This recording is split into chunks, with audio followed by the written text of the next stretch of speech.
Bismillahirrahmanirrahim. Alhamdulillah wassalatu wassalamu ala Rasulillah wa ala alihi wa sahbihi wa man walah wa asyhadu an la ilaha illallah wahdahu la syarikalah wa asyhadu anna nabiyyana Muhammadan abduhu wa rasuluh sallallahu alaihi wa ala alihi wa sahbihi wasallam. Amma ba'du. Setelah beliau menyebutkan makna hadis secara global, yakni al-muallif rahimahullah al-Hafidz Ibnu Rajab al-Hambali. Kemudian yang perlu kita perhatikan di sini adalah bagaimana jenis ambisi terhadap harta yang merupakan itu adalah perbuatan tercela. Kita mengetahui bahwa yang namanya manusia butuh, tidak bisa dipungkiri, mereka butuh kepada harta, butuh untuk mencari harta. Bahkan dalam beberapa keadaan hukumnya wajib apabila dia memiliki tanggungan, atau dia ingin melakukan ibadah dengan hartanya. Akan tetapi bagaimanakah kebutuhan seorang manusia terhadap harta, cinta terhadap harta, yang mana itu adalah sifat jibiliyah yang telah difitrahkan kepada setiap manusia, berubah menjadi rasa cinta menjadi ambisi yang tercela. Nah, di sini beliau akan menyebutkan perbedaan, akan menyebutkan beberapa macam cinta harta menjadi suatu ambisi yang tercela. Beliau mengatakan, qala fa ammal hirsu 'alal mali fa huwa 'ala naw'aini. Ambisi terhadap harta, maksudnya ambisi yang tercela, ini ada dua macam. Ambisi yang tercela terhadap harta ini ada dua macam. Adapun al-hirs ala syaraf, nanti insyaallah ini ambisi kedudukan, ini akan dibicarakan di bagian yang kedua insyaallah. Ada dua macam. Yang pertama, ahaduhuma syiddatu mahabbatil mali ma'a syiddati talabihi min wujuhihi al-mubahah.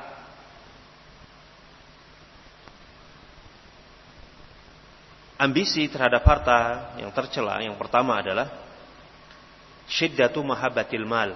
Dia sangat cinta terhadap harta tersebut. Ma'a syiddati talabihi, disertai dia bersungguh-sungguh berjuang untuk mendapatkan harta tersebut. Min wujuhihi al-mubahah, dari jalan-jalan yang diperbolehkan. Subhanallah, coba lihat, Al-Hafidz Ibnu Rajab mengatakan ini tercela. Cinta harta disertai dengan usaha yang sangat sungguh-sungguh, walaupun itu dari jalan yang dihalalkan. Wujuhul mubahah. Wal mubalaghati fi talabihi, dia bersungguh-sungguh dalam mencarinya. Wal jiddi fi tahsilihi waqtisabihi min wujuhihi, dia serius dalam mendapatkannya, mengusahakannya. Ma'al juhdi wal masyaqqah, disertai dengan upaya yang keras dan penderitaan. Nah, ini ambisi terhadap harta yang tercela. Qala waqad warada anna sababal hadis kana wuqu'u ba'di afradi hadza naw'. Sebab munculnya hadis ini, hadis Ka'ab ibn Malik, hadis Mahdi ibani Ja'ian, ini adalah terjadinya beberapa atau sebagian dari beberapa jenis ambisi harta ini. Ada kisah sebagian sahabat Nabi Shallallahu Alaihi Wasallam melihat mereka ini berambisi terhadap harta. Ya. Kemudian Nabi mengucapkan hadis ini. Kama akhrajahu Tabarani min hadithi Asim ibni Adi radhiyallahu anhu, sebagaimana yang dikeluarkan oleh At-Tabarani di dalam Al-Awsat dari hadis Asim ibni Adi radhiyallahu anhu. Beliau berkata, "Ishtaraitu mi'ata sahmin min sihami Khaybar." Saya membeli 100 saham dari saham-saham Khaybar. Ini kita mengetahui Khaybar di zaman Nabi ini adalah daerah yang subur, yang ditanami kurma, pohon-pohon kurma, sangat menghasilkan. Kata sahabat ini Asim bin Adi, saya membeli, menanam saham, membeli 100 saham dari saham-saham Khaybar. Artinya ini saham yang sangat banyak, investasi yang sangat besar. Fabalagha dzalika Nabi sallallahu alaihi wasallam faqala, khabar ini pun sampai akhirnya kepada Nabi sallallahu alaihi wasallam. Nabi mengatakan, "Madzibani dhariyani fi ghanamin adaa'uha rabbuha bi afsada min talabil muslimil mala wasyarafa lidinihi." Nah, tidaklah ada 2 serigala yang buas yang mendatangi seekor kambing yang ditinggalkan oleh pemiliknya. Kerusakan yang ditimbulkan itu tidaklah lebih besar dari keinginan seorang muslim untuk mendapatkan harta dan kedudukan yang mengakibatkan kerusakan bagi agamanya. Nah, ini sebab datangnya hadis tersebut. Tapi kita perlu mengetahui, para ulama mengatakan bahwa apabila harta itu datang kepada kita tanpa kita berambisi, artinya kita mengusahakan, kita berusaha untuk mendapatkan harta tersebut. Kemudian datang harta itu dalam jumlah banyak, tanpa kita berambisi, bahkan tanpa disertai rasa cinta terhadap harta tersebut, ya. Bahkan mungkin kita gunakan harta tersebut untuk membantu wasilah, membantu kita untuk beribadah, ya kan? Membantu kita untuk menjalankan dakwah misalnya. Nah, ini mulia. Yang seperti ini tidak ada permasalahan padanya. Artinya bukan merupakan perkara yang tercela. Ya. Mengapa hadis ini datang dalam konteks celaan? Mengapa hadis ini, hadis madzibani ja'ian, ini kok datang dalam konteksnya celaan? Al-Hafidz Ibnu Rajab menyebutkan, ini sebab-sebabnya. Ya. Padahal kan ini mubah. Sahabat Asim ibni Adi membeli saham, itu bukan sesuatu yang haram. Perkara yang mubah, boleh berusaha untuk mendapatkan harta. Ya. Kita hanya berusaha, kita serahkan kepada Allah, kita bertawakal, hasilnya bagaimana, itu Allah yang menentukan. Bisa sedikit, bisa banyak. Ya kan? Sedikit alhamdulillah, kalau banyak terlebih lagi kita bisa gunakan untuk perkara yang lainnya, menambah amalan-amalan ibadah. Tetapi kenapa kok ini tercela di hadapan Nabi? Ya. Padahal ini jalannya mubah, ya kan? Disebutkan oleh Al-Hafidz Ibnu Rajab, ini sebabnya. Ini kenapa membuat ambisi atau rasa cinta tersebut merubah dia menjadi ambisi yang tercela. Di antara sebabnya, qala walau lam yakun fil hirsi 'alal mali illa tadi'ul umur asy-syarif alladhi la qimata lahu wa qad kana yumkinu sahibuhu fihi iktisabu ad-darajatil 'ula wa na'imul muqim fa daya'ahu al-harisu fi talabi rizqin madmun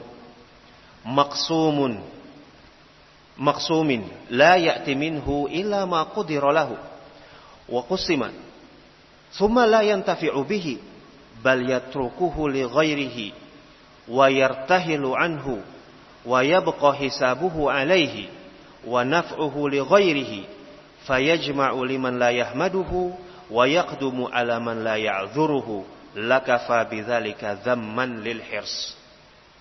Sebab kenapa ambisi ini menjadi tercela? Kata beliau, ini disebabkan tidaklah kecuali tadyi'ul umur asyarif alladzi la qimata lahu. Ketika dia berusaha untuk mendapatkan harta yang banyak, dia berambisi. Yang pertama, ini akan mengorbankan baginya waktu, zaman yang mulia yang dia miliki, dibandingkan sesuatu yang mungkin tidak akan ada artinya. Ya. Padahal dengan waktu yang mulia tadi, dia bisa beribadah. Dia bisa menggunakan waktunya dalam rangka beribadah kepada Allah untuk mendapatkan derajat yang lebih tinggi dari ubudiyahnya. Dan dia bisa mendapatkan dengan ibadahnya tersebut an-na'imul muqim, kenikmatan yang lebih abadi. Ya kan? Ini yang pertama. Nah, terkadang orang yang berambisi terhadap harta, kedudukan, dia akan menelantarkan ibadahnya. Dia akan mengorbankan waktu-waktu dia untuk beribadah. Sholatnya, waktu-waktu sholatnya tidak terjaga. Ya.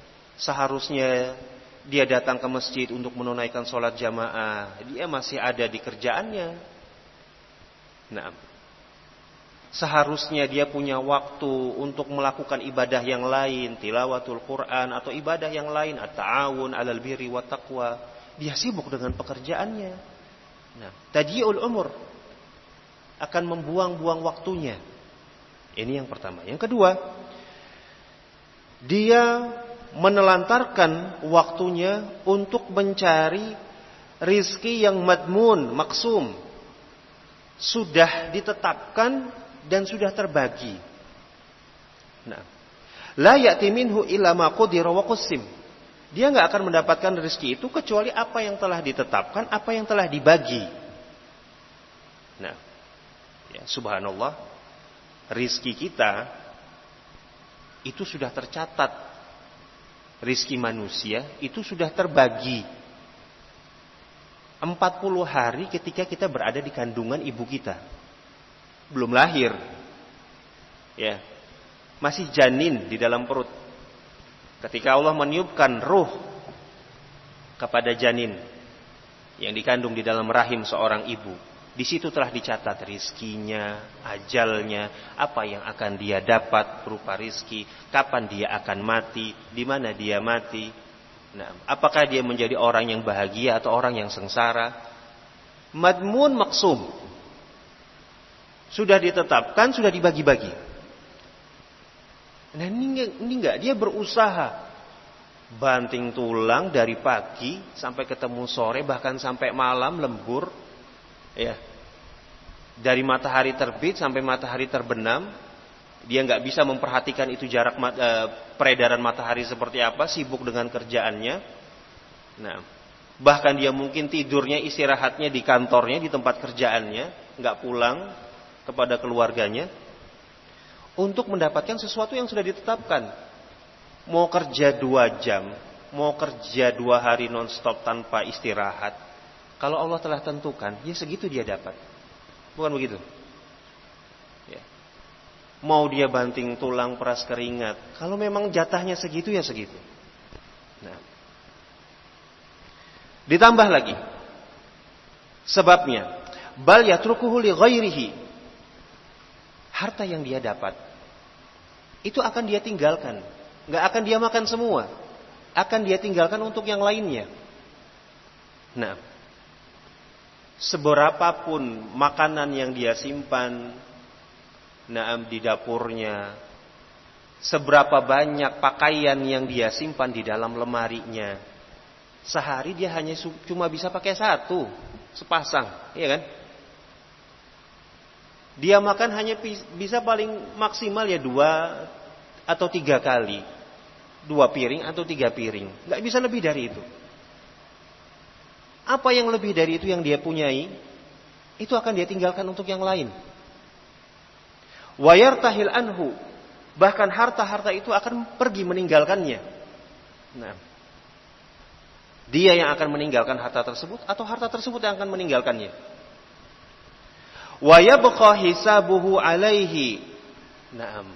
Meruginya lagi, sudah sekian banyak harta yang dia kumpulkan, hisabuhu alaih. Yang diminta pertanggungjawaban di yaumul hisab nanti, ya dia, bukan orang lain. Iya kan? Orang kaya Masya Allah, tajir melintir, punya harta sangat banyak, tidak bisa dia gunakan semuanya. Semewah-mewahnya mungkin kendaraan, paling dia cuma bisa pakai satu sekali jalan. Ada orang sekali jalan bisa pakai 2 mobil, satu, ya kan? Selebihnya hartanya itu dia berikan untuk orang lain. Bahkan mungkin tetangganya kali, tetangganya yang hidup pas-pasan, sederhana. Bahkan mungkin hidup dari harta zakat atau sedekahnya dia, tapi hidupnya nyaman bersama keluarga.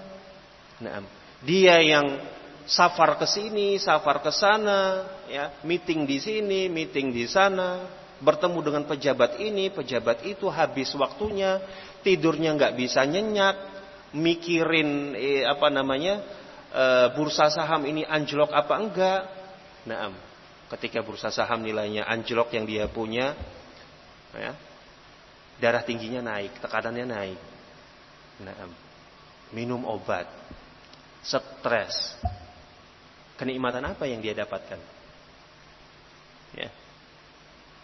Tetapi sekian banyak harta tersebut yang dihisab pada hari kiamat, dia, bukan tetangganya.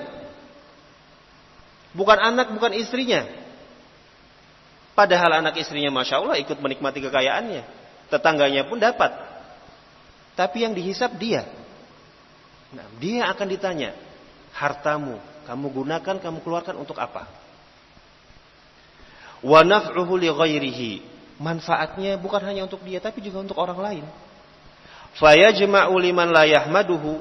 Dia kumpulkan harta itu terkadang untuk orang-orang yang dia nggak dia sukai. Nah, maksudnya seperti apa? Ada orang misalnya, orang sangat kaya, punya harta banyak, tapi nggak punya keluarga, hidup sebatang kara, dia nggak punya keluarga, mungkin keluarganya sudah meninggal, dia hidup sendiri, ya kan? Di akhir umurnya dia sakit-sakitan, meninggalkan harta warisan yang banyak. Untuk siapa? Ternyata diteliti dari ahli warisnya yang mendapatkan, karena sudah nggak punya ayah ibu, nggak punya istri, nggak punya anak, ternyata yang dapatkan nanti ditetapkan, oh ternyata misalnya keponakannya misalnya, ya. Padahal keponakannya selama dia hidup silaturahmi nggak pernah kepada dia, ya. Salam sama pamannya aja mungkin nggak pernah, tanya telepon apa kabar paman nggak pernah. Nah, dia akan berikan warisan tersebut kepada la yahmaduhu, orang-orang yang nggak dia sukai. Nah, wa yaqdumu ala man la ya'dhuruhu, dia serahkan tanggung jawab harta tersebut kepada yang tidak memberikannya uzur. Artinya pada hari kiamat nanti, ya, pada hari kiamat nanti dia akan ditanya,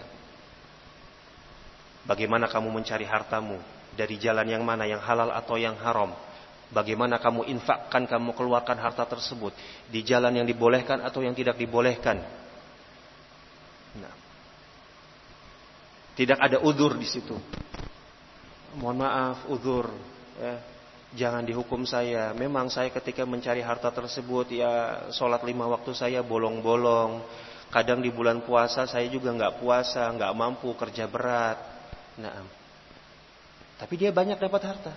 Apakah diberi uzur ketika pada hari hisab, pada yaumul hisab? La yu'zar, dia nggak diberi uzur. Oh iya sudah, nggak apa-apa, hartamu kamu kasih sama itu kok. Kamu infakkan di jalan ini. Tidak ada uzur. Nah, lakafa bidzalika zamman lil hirs. Ini sebab-sebab ini cukup menjadikan ambisi terhadap harta tersebut, walaupun dia ambil dari jalan yang mubah, menjadi suatu ambisi yang tercela. Kita ambil kesimpulan, ada 3 di sini.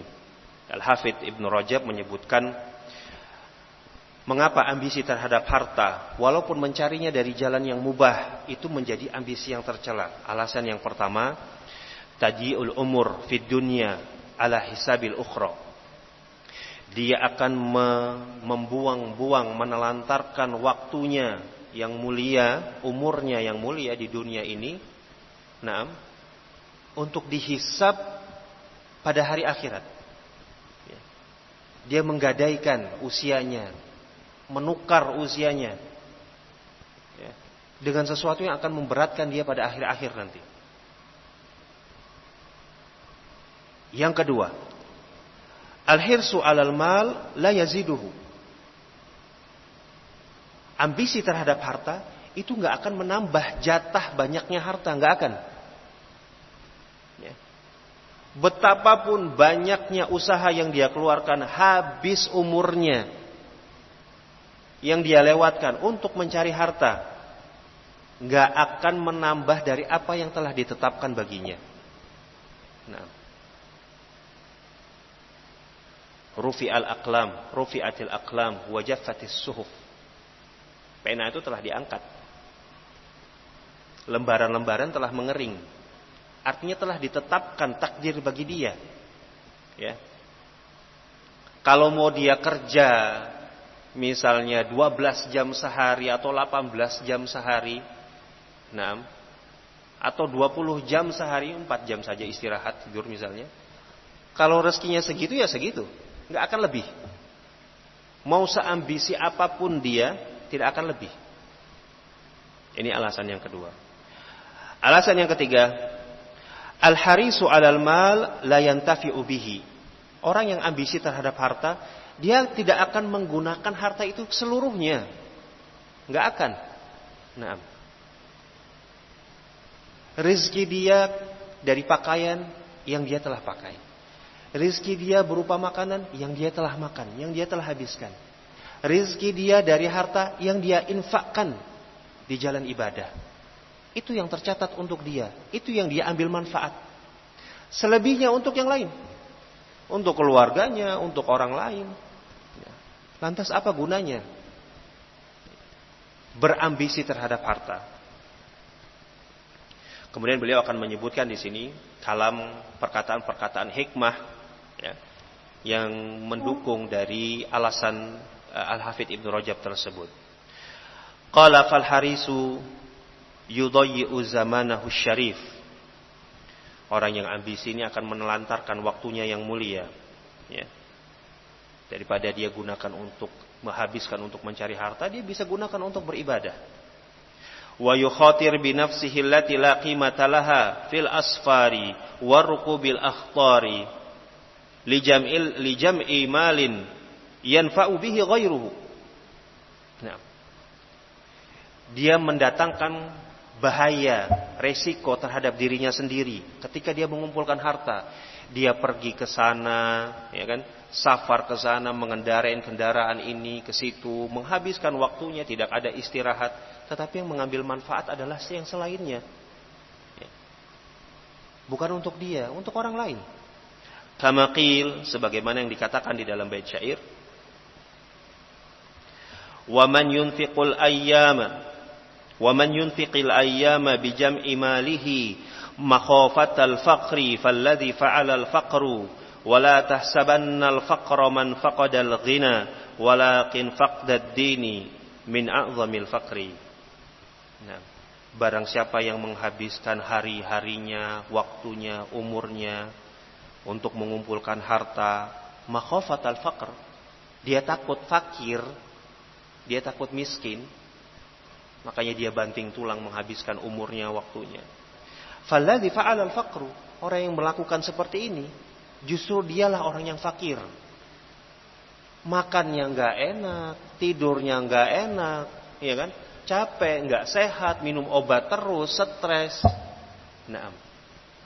Apakah orang yang mendapatkan kenikmatan seperti ini? Tidak, dia orang seperti orang fakir. Tidurnya susah, makannya susah. Wala tahsabannal faqra man faqadal ghina. Jangan kamu kira orang fakir itu adalah orang yang enggak punya kekayaan. Walakin faqdad dini min a'zamil faqri. Akan tetapi orang yang enggak punya agama itu adalah kefakiran yang besar. Qala qila li ba'dil hukama, dikatakan sebagian ahli hikmah, inna fulanan jama'a malan, dikatakan kepada mereka, si fulan ini mengumpulkan harta yang banyak. Faqala, maka ditanya, fahal jama'a ayyaman yunfiquhu fiha, apakah dia juga menghabiskan hari-harinya, waktunya untuk memanfaatkan, menginfakkannya, ini memanfaatkan harta yang dia kumpulkan? Ya. Ketika ditanya, ini si fulan ini habis waktunya untuk mencari harta, ditanyakan, apakah dia juga punya waktu untuk memanfaatkan hartanya tersebut? Qilala, enggak, dia enggak punya. Ya, ini habis umurnya untuk mencari harta saja, untuk memanfaatkan dia enggak punya waktu. Ya. Qala ma jama'a syai'an. Para ahli hikmah mengatakan, maka dia tidak mengumpulkan apa-apa. Artinya dia orang yang merugi, dia enggak dapat apa-apa. Ya. Qala wa fi ba'dil athar al-Israiliyah, di sebagian athar Israiliyat, ini apa yang diriwayatkan dari Bani Israel. Nah, kita ketahui bahwa meriwayatkan dari riwayat-riwayat Israiliyat, nah, ini hukumnya enggak mengapa. Ya.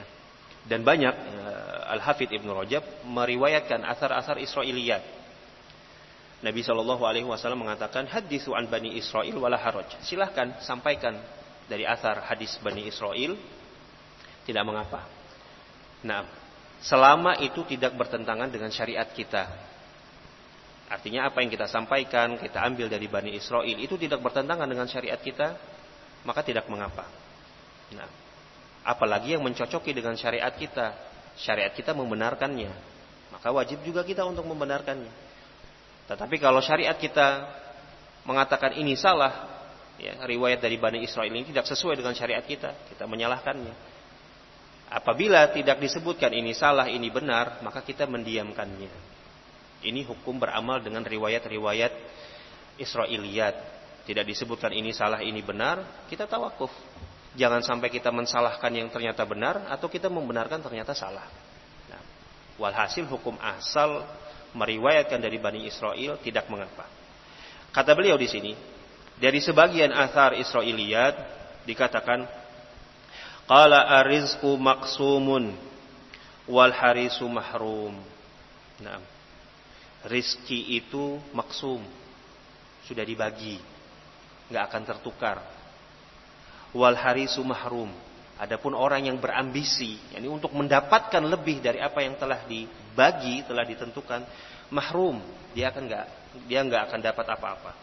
Nah, Ibnu Adam, idza afnaita umraka fi talabid dunya famata tatlubul akhirah. Wahai anak manusia, apabila engkau menghabiskan umurmu untuk mencari dunia, maka kapan engkau mencari akhirat? Idza kunta fi dunya anil khairi ajizan, fama anta fi yaumil qiyamati sani'u. Apabila engkau ketika di dunia lemah, tidak mampu untuk berbuat kebaikan, ya, menunaikan kewajiban, menunaikan ibadahmu, fama anta fi yaumil qiyamati sani'u, maka engkau tidak akan bisa berbuat apa-apa pada hari kiamat. Ya.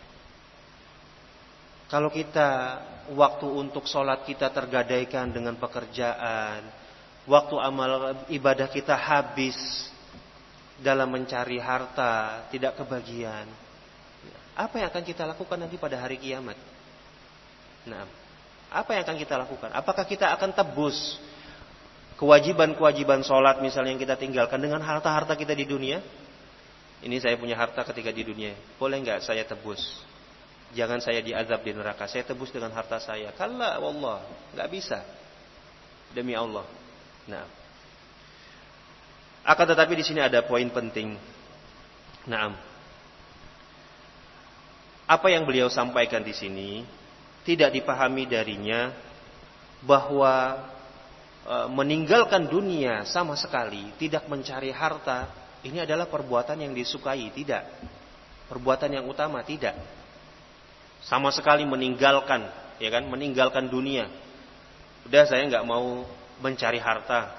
Katanya kan rizku maksum, rizki itu sudah ditetapkan, sudah dibagi. Nah, ya udah saya diam aja di kamar. Nah, nggak usah berusaha cari harta, bekerja. Ya, saya sholat aja, baca Quran aja. Nah, tidak demikian. Tidak ada yang memahami seperti itu. Nah, manusia butuh untuk berusaha. Manusia perlu untuk mencari ma'isyah. Bahkan manusia diberi tanggung jawab untuk memenuhi kebutuhan-kebutuhan orang-orang terdekatnya. Ya. Dia butuh untuk mencari harta. Dia butuh untuk mencukupi kebutuhannya. Membantunya. Dunianya membantunya sebagai wasilah untuk mengerjakan akhiratnya. Kewajiban-kewajiban akhiratnya. Al-Imam Ibnul Qayyim menyebutkan di dalam kitab Al-Fawaid, beliau mengatakan, Al-arifu la ya'murun nasa bitarkid dunya, fa innahum la yastati'una tarkaha, walakin ya'muruhum bitarkil ma'siyah ma'a iqamatihim fi dunyahum. Orang yang bijaksana itu enggak akan memerintahkan manusia untuk tinggalkan dunia. Ayo tinggalkan dunia, ayo sholat aja, kita sholat. Ayo kita keliling cari orang untuk sholat, mengerjakan sholat. Ayo datang ke masjid, ta'lim. Nah, tinggalkan pekerjaan, tinggalkan dunia. Tidak demikian. Itu bukan orang yang bijaksana. Kata Imam Ibnul Qayyim, fa innahum la yastati'una tarkaha. Manusia itu enggak bisa meninggalkan dunianya. Ya. Walakin ya'muruhum bitarkil ma'siyah. Akan tetapi orang yang bijaksana itu memerintahkan manusia untuk meninggalkan maksiat. Silahkan bekerja, tapi jangan lakukan dengan bermaksiat kepada Allah. Silahkan cari harta, tapi jangan dengan cara mencari kemurkaan Allah. Ma'a iqamatihim fid dunyahum. Silahkan kalian tinggal di dunia, tetapi tetap jauhi maksiat. Fatarkud dunya fadilah wa tarkul maksiyati faridah. Perhatikan, meninggalkan dunia, yakni orang yang mampu untuk lebih mengutamakan kehidupan akhiratnya daripada kehidupan dunianya, ini fadilah, ini keutamaan, ya. Sebagaimana yang dilakukan oleh para sahabat dahulu. Abu Bakar As-Siddiq radhiyallahu taala anhu menginfakkan seluruh hartanya di jalan Allah Subhanahu wa taala. Nabi mengatakan, apa yang kamu tinggalkan untuk keluargamu? Kenapa engkau menghabiskan seluruh hartamu, engkau infakkan? Bagaimana dengan keluargamu? Saya tinggalkan untuk keluarga saya Allah dan Rasul. Ini keutamaan. Ya. Wa tarkul maksiyati faridah. Akan tetapi meninggalkan kemaksiatan itu faridah, itu kewajiban. Mana yang didahulukan? Al-faridah atau al-fadilah? Jelas al-faridah. Kewajiban. Itu yang diutamakan. Nah, kalau dia meninggalkan dunia, lantas hanya beribadah, ya. Kemudian dia meninggalkan keluarganya, yatakaffafun nas, minta-minta kepada orang. Wallahil azim, ini bala. Ya, ini salah. Ya, sebagian mereka berdalil, wah Abu Bakar saja kok. Nah, Abu Bakar As-Siddiq saja meninggalkan keluarganya, habis hartanya diinfakkan. Nah, masa kita nggak boleh iqtida bi Abi Bakrin, mencontoh Abu Bakar? Nah, ini syubhat terkadang. Bukan hanya Abu Bakar As-Siddiq, Umar ibn Abdul Aziz. Nah, Al-Khalifatul Rashid, pemimpin yang mulia, yang terbimbing. Beliau ketika meninggal, tidak meninggalkan apa-apa, harta untuk keluarganya, sama sekali. Nah, disebutkan di dalam Al-Bidayah wa Nihayah, Al-Hafidh Ibnu Katsir. Demikian pula oleh yang lainnya dalam Sirah Al-Khalifah Umar ibn Abdul Aziz, beliau pernah ditanya ya di akhir hidupnya, kenapa engkau tidak meninggalkan untuk warasahmu, ahli warismu, harta? Ya. Padahal beliau seorang khalifah, mampu untuk memberikan, menyimpan harta untuk keluarganya. Sangat mungkin, sangat bisa. Tetapi ketika ditanya, kenapa engkau tidak meninggalkan sedikit pun harta untuk keluargamu? Beliau punya pendapat sendiri. Kata beliau, innama waladu Umar baina ahadi rajulaini. Keturunan Umar, yakni Umar ibn Abdul Aziz, kata beliau, itu ada dua macam. Ima rajulun salihun fasayughnihillahu wa ima ghairu dzalik falan akuna awwala man a'anahu bil mali ala maksiatillah. Anaknya Umar itu, keturunannya Umar itu ada dua macam. Yang pertama rajulun soleh, orang yang soleh. Apabila saya tinggalkan ini, anak saya yang soleh ini tanpa harta, saya nggak akan khawatir. Sayughnihillah, Allah akan yang memberikan kecukupan kepada dia. Allah kafi, Allah akan memberikan kecukupan kepada dia.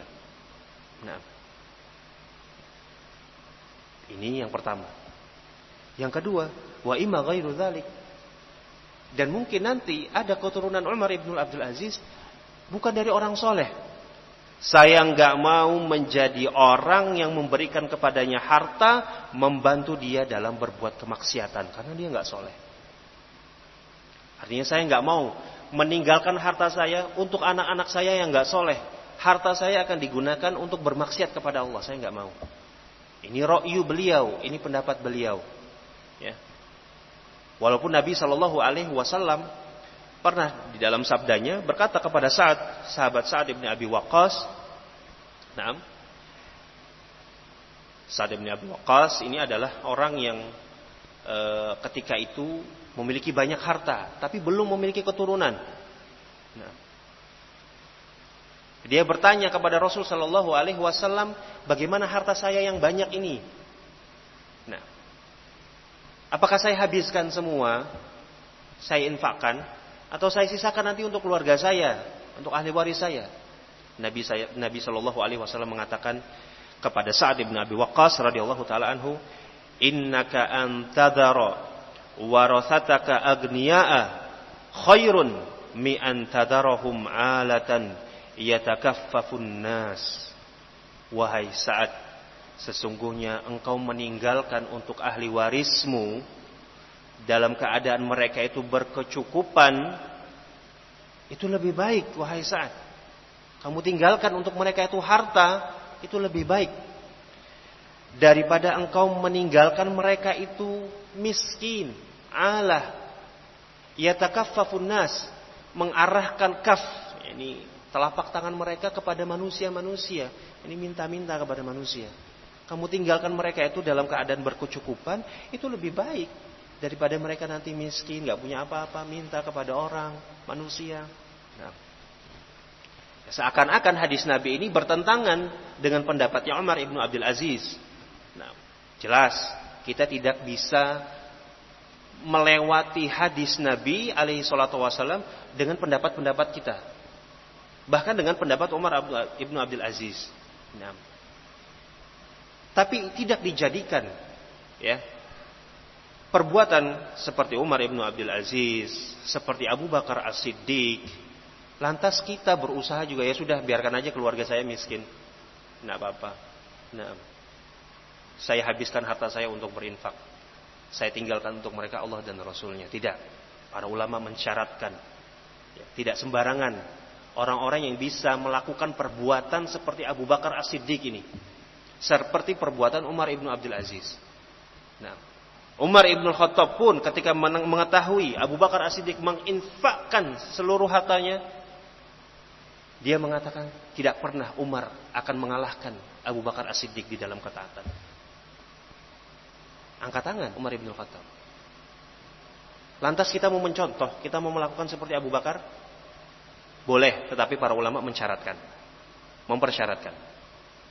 Yang pertama, Orang yang seperti ini dia harus punya thiqah billah fi rizq. Dia harus punya keyakinan Allah akan memberikan rizki kepada keturunannya, kepada keluarganya, anak dan istrinya. Nah, ini syarat yang pertama. Sebelum dia menghabiskan hartanya untuk dia infakkan. Ya. Syarat yang kedua, tidak dikhawatirkan bahwa keluarga mereka itu akan yatakaffafun nas. Dia bisa menjamin keluarga yang dia tinggalkan itu tidak akan minta-minta nanti. Nah, sebagaimana yang dilakukan oleh Umar ibn Abdul Aziz. Dia thiqah billah, dia percaya. Nah, anak keturunan saya yang soleh, Allah akan memberikan kecukupan kepada mereka. Ya. Dan dia percaya keluarganya yang dia tinggalkan itu tidak akan meminta-minta kepada manusia yang lain. Dalam keadaan seperti ini boleh. Nah, akan tetapi kalau dia nggak mampu, merasa tidak mampu dan itu berat, walaupun itu sangat baik, lebih baik dia beramal dengan hadis Nabi Shallallahu Alaihi Wasallam.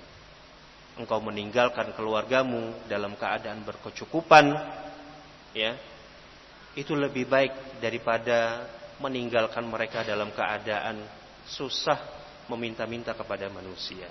Wallahu taala alam bisawab. Sampai di sini insyaallah Pak kita baca. Kita lanjutkan di pertemuan berikutnya biidznillah. Wa akhiru da'wana alhamdulillahi rabbil alamin. Tafadhalu barakallahu fikum.